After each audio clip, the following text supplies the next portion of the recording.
E3. One cannot have educational excellence without equity.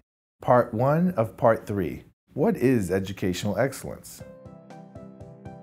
The challenge the U.S. faces today is that the vast majority of our students are not excellently prepared for the workforce.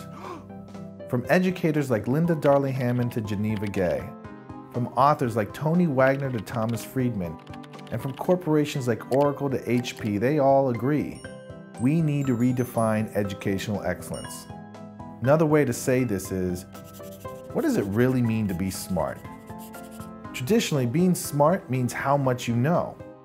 To use a sports analogy of American football, the end zone would be equivalent to high school graduation.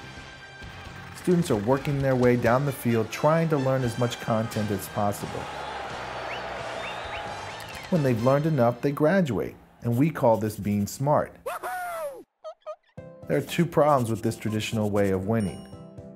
First, in this country, we have an educational achievement gap to start with.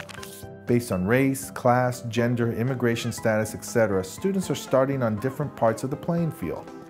For example, low-income students do not have access to a private SAT tutor, or immigrant students must first learn to master the English language before they learn the content. But even if the U.S. could close the gap, we don't have the population compared to China or India to compete in this game. As many of you heard, they have more honor students than we have students, so we're never going to win. The second problem is that being smart is no longer just content knowledge, or in other words, just knowing stuff. The traditional educational approach has been like a drip system of knowledge that goes into a student who can later spew out answers on a standardized test. Like a tsunami, there is an overwhelming amount of information. We need a new game in the 21st century, for being smart is no longer how much you know, but how to navigate what is known. As a result of these two problems, we clearly have an educational crisis, because the rising tide of water is not affecting some of us, but rapidly drowning all of us.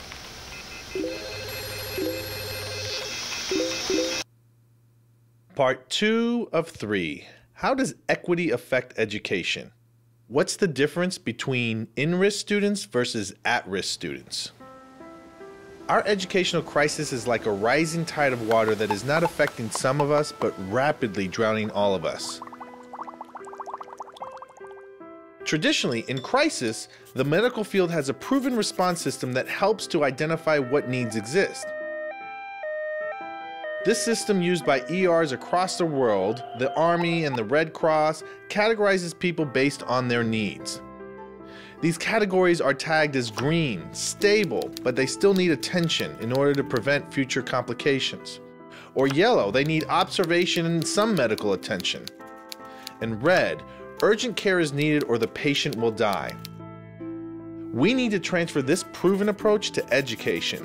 And to help us understand what this would look like, we're going to follow a group of students, one of which is named Kelly. So as Kelly enters high school, the reality is only 75% will graduate high school. And this is 60% for African Americans and Latinos. The students who do not move forward are what we call in-risk. They'll represent the red category.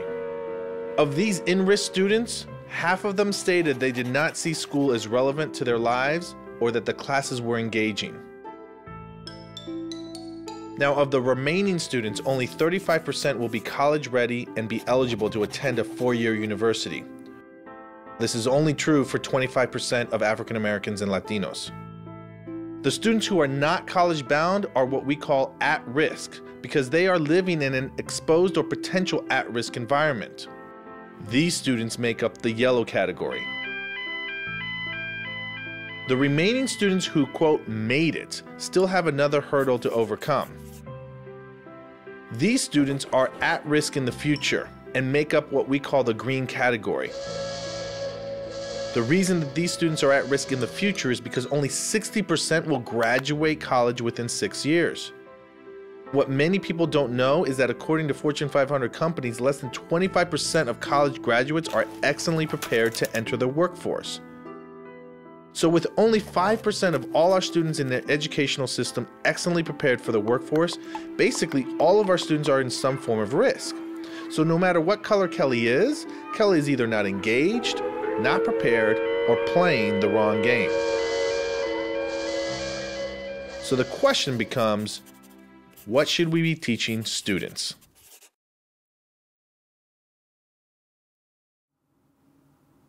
Part 3 of 3. What does educational excellence look like in a global society? So really, all students in the United States are at risk. As a result of globalization and advances in technology, one's value is no longer based solely on what you know. Like a tsunami, there's an overwhelming amount of information that is now stored in words that weren't around 20 years ago, like Google, YouTube, iPhone, apps, etc. People have more access on an individual cell phone with more knowledge than Encyclopedia Britannica. Unfortunately, our schools are set up and continue to measure success primarily through content knowledge. See Ken Robinson's video, Changing Educational Paradigms. Every country on earth at the moment is reforming public education.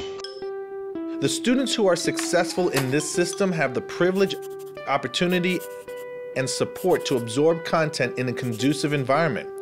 And remember, this is only 5% of all students. Ironically, the students like Kelly who are being deemed unsuccessful by schools are often unsuccessful because they are busy navigating the systems required for their survival. Kelly, who not only has to function at school, also has the added challenge of navigating through these lived experiences. So I can't tell you the race, class, or gender of Kelly, but I know that there are millions of Kellys who have challenging experiences to go through and haven't acknowledged that they have skills that they've gained from it. So this could be Kelly being responsible for younger siblings before and after school, while parents, if there are even two, are still working. Or having to catch 2 buses just to get to school on time, and in the afternoon, safely navigating 2 gang territories. Maybe Kelly has to translate at home from English to Spanish, but then also code switch from speaking standard English in the classroom to speaking Ebonics on the street. Or Kelly shares a bedroom with siblings and aunts and uncles. Or is just playing soccer, basketball, and football. But in addition, Kelly must figure out how to help to pay the family bills. And in all of this, Kelly is trying as a teenager to develop an identity that fits in all the circles that Kelly lives in. And in order to survive the navigation of this kind of environment, Kelly must have what we call cultural resiliency.